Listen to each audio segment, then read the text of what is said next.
কি গুরুত্ব রয়েছে আমাদেরকে জানান যদি। আলহামদুলিল্লাহ, শুকরুলিল্লাহ, বিজ্ঞ উপস্থাপককে অসংখ্য ধন্যবাদ, কৃতজ্ঞতা জানাচ্ছি সুন্দর একটি বিষয় আজকে নির্ধারণ করার জন্য।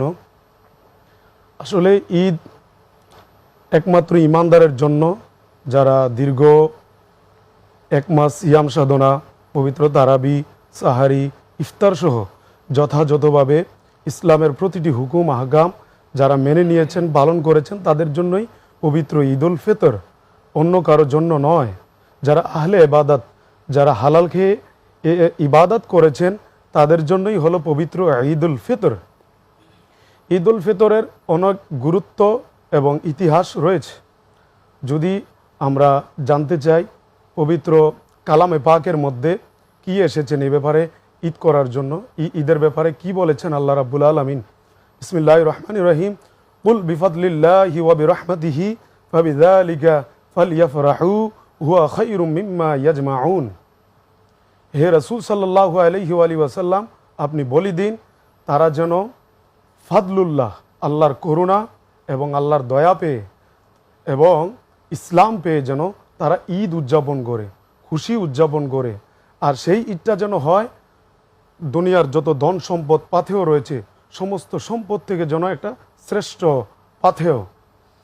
তো আল্লাহর নবী সাল্লাল্লাহু আলাইহি ওয়াসাল্লাম এই ব্যাপারে তাবরানী শরীফের মধ্যে এসেছে পবিত্র ঈদ উল ফিতরের ব্যাপারে, যেটি আপনি কিছুক্ষণ আগে বলেছিলেন।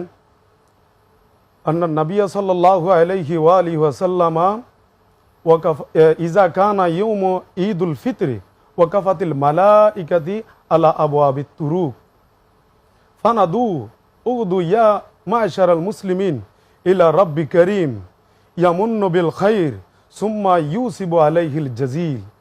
যারা পূর্ণ এক মাস রোজা রেখে সিয়াম সাধনা করে যখন শাওয়াল মাসের 1 তারিখ আমাদের মাঝে আগমন করে, যেটাকে আমরা বলি ঈদ উল ফিতর, সেই ঈদ উল ফিতরের দিন তখন রাস্তায় রাস্তায় দাঁড়িয়ে থাকে যারা আল্লাহওয়ালা, যারা আল্লাহর প্রেমিক বান্দা ছিল, যারা পূর্ণ 1 মাস রোজা রেখেছিল, তাদেরকে স্বাগতম বলে জানিয়ে তারা ইস্তেকবাল দিয়ে বলতে থাকেন যে হে মুসলিম উম্মাহ, তোমরা কি করো, তোমাদের জন্য রয়েছে